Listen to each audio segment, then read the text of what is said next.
बिस्मिल्लाहिर्रहमानिर्रहीम। अच्छा जनाब, आज मैं आपसे बहुत ही एक अहम बात करने वाला हूँ। ये व्लॉग जी वीडियोस मैं कई सालों से बना रहा हूँ और रोज़ के आपके तकरीबन 2,500 से 3,000 मैसेजेस मुझे आते हैं। और जिस वक्त मैं ये मैसेज पढ़ता हूँ तो उसमें सिर्फ एक ही चीज़ होती है, मेरा क्या बनेगा, मुझे क्या मिलेगा, मेरे बच्चे का क्या बनेगा, दूसरे के बच्चे मरते हैं मरने दें, मुझे कोई फ़र्क नहीं पड़ता। जबकि इसमें से सिर्फ 2 से 3 ही ऐसे होते हैं जो कहते हैं जी हम भी आपके लिए हम आसानी दूसरों के लिए पैदा करेंगे। दूसरों की ये रवैया सिर्फ एक आदत नहीं है बल्कि एक नफ्सियाती बीमारी है, जिसको जो नफ्सियात में सेल्फ प्रेजेंटेड बियासेस या डिफ्यूज ऑफ रिस्पॉन्सिबिलिटी भी कहते हैं। क्योंकि बचपन से हमें यही सिखाया गया है कि नंबर लाओ, रैंक बनाओ, अपना फ़ायदा देखो, दूसरों के लिए सोचना, आसादियाँ पैदा करना, ये हमें सिखाया ही नहीं गया।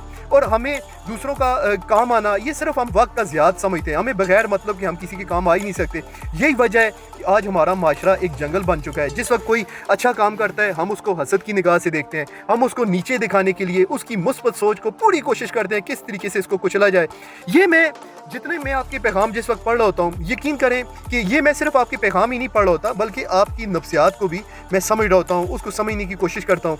ये जो आपकी खामोशी, चुप रहना और हर एक अपना फ़र्ज़ के पीछे छोड़ दे, इस वजह से फ्रॉड, चोरी, नाइंसाफ़ी, बेसी ने जगह ले ली है। बरतानिया और यूरोप में, अमेरिका में क्या फ़र्क है? वहाँ बच्चों की परवरिश में हमदर्दी, कम्युनिटी सर्विस देना सिखाया जाता है। छोटे छोटे निज़ाम, छोटे छोटे स्कूलों में कम्युनिटी प्रोग्राम किए जाते हैं, लोगों को दूसरों के सोचने की सिखाया जाता है कि दूसरों के काम कैसे आना है। वो दूसरों की मदद करने में फ़ख्र महसूस करते हैं। और हमारे यहाँ पे सिर्फ डिग्रियाँ और डिग्री और मगर कोई हुनर, तरबियत, इखलाकियात की शदीद किस्म की कमी है।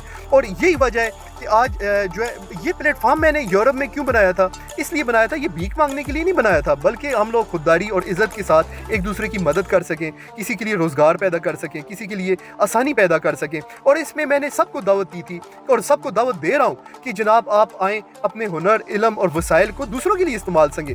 हम दूसरे अपने बच्चों को नंबरों की दौड़ की बजाय हमदर्दी, किरदार और खिदमत सिखाएं, क्योंकि यही बच्चे कल को जर्नैल, वकील, सियासतदान बनेंगे। अगर हमने सिर्फ अपने लिए जीना है और सिर्फ दूसरों तीसरा सिखाया, वही रवैया है।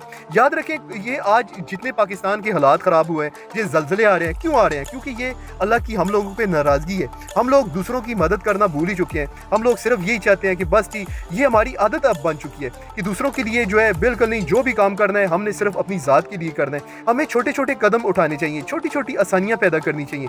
जिस वक्त हम छोटे कदम उठाएंगे तो यही छोटे कदम बड़े समाजी इनकलाब का रास्ता खोलेंगे। मैं ये एक प्लान बनाया है इसलिए कि तमाम मैं ओवरसीज़ पाकिस्तानियों को इस प्लेटफॉर्म पे इकट्ठा कर सकूं। यूरोप में जितने लोग हैं उनको इकट्ठा करूं ताकि कहीं भी जॉब्स निकले, कहीं पे किसी जगह स्टूडेंट्स या कोई भी किसी किस्म की आसानी हो, वो हम एक दूसरे के साथ शेयर कर सकें। हम इस एक दूसरे को नीचे दिखाने की दौड़ में जो है वो इसकी बजाय हम इखलाकियात और ये चीज़ पैदा करें, दूसरों की मदद करें। और इस वक्त जो हमारा तबका है, जो स्पेशली जो गरीब तबका है जिसको कोई उम्मीद ही नहीं है, हम ये उनको बताएं कि सारे पैसों के लिए नहीं है, कि यहाँ पे बड़े अच्छे अच्छे लोग भी इस वक्त मौजूद हैं और हम दूसरों के लिए आसानी पैदा कर सकें। और ये प्लेटफॉर्म मैं सिर्फ इसीलिए बना रहा हूँ कि ताकि सारे लोग इसमें हमारे ओवरसीज़ भाई यहाँ पे इकट्ठे हों और हम एक दूसरे के मसाइल सुने, एक दूसरे की मदद करें और एक दूसरे के काम आ सकें। और मेरे जहन में एक बहुत बड़ा प्लान अभी मौजूद है, लेकिन वो वक्त नहीं है, अभी वो टाइम नहीं है। मैं दुआ करता हूँ कि वो वक्त जल्दी आए और मैं वो प्लेटफॉर्म जो है वो आपके साथ शेयर करूँ जिसमें बहुत सारे लोगों को फ़ायदा होगा।